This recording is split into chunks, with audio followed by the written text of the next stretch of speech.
தமிழ்நாடு சட்டப்பேரவைக்கு கடந்த மாதம் 23ஆம் தேதி வாக்குப்பதிவு நடைபெற்றது. தமிழ்நாடு தேர்தல் வரலாற்றிலேயே முதன்முறையாக சுமார் 85.12% வாக்குகள் பதிவான நிலையில் நேற்று காலை 8 மணிக்கு சரியாக வாக்கு எண்ணிக்கை துவங்கியது.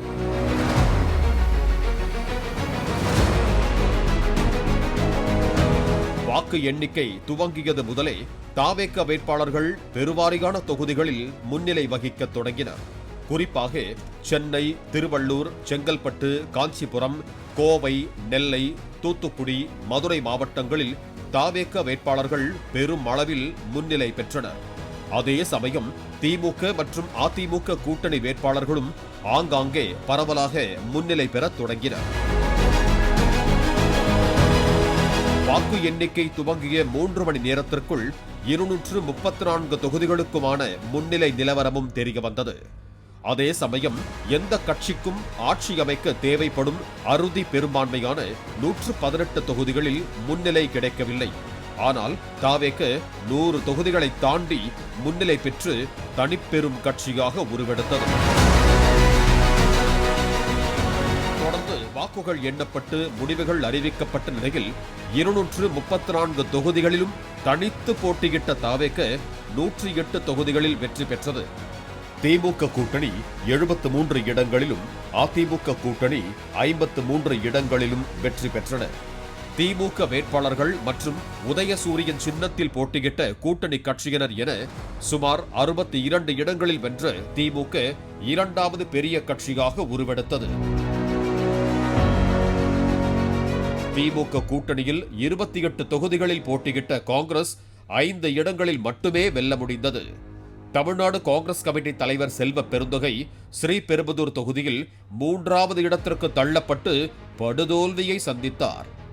10 தொகுதிகளில் போட்டியிட்ட தேமுதிகவால் விருதாச்சலம் தொகுதியில் மட்டுமே அக்கட்சியின் பொதுச் செயலாளரான பிரேமலதா வெற்றி பெற்றார். 8 தொகுதிகளில் விசிக போட்டியிட்ட நிலையில் காட்டுமன்னார்கோவில், திண்டிவனம் தொகுதிகளில் மட்டுமே வெல்ல முடிந்தது. இடதுசாரி கட்சிகள் தலா 5 தொகுதிகளில் போட்டியிட்டு தலா 2 தொகுதிகளில் வென்றன.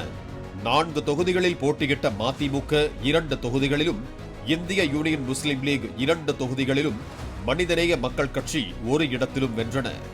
அதிமுக கூட்டணியில் அதிகபட்சமாக அதிமுக 47 தொகுதிகளிலும், அதற்கடுத்தபடியாக பாமக 4 தொகுதிகளிலும், 27 தொகுதிகளில் போட்டியிட்ட பாஜக உதகை தொகுதியில் மட்டும் வென்றன.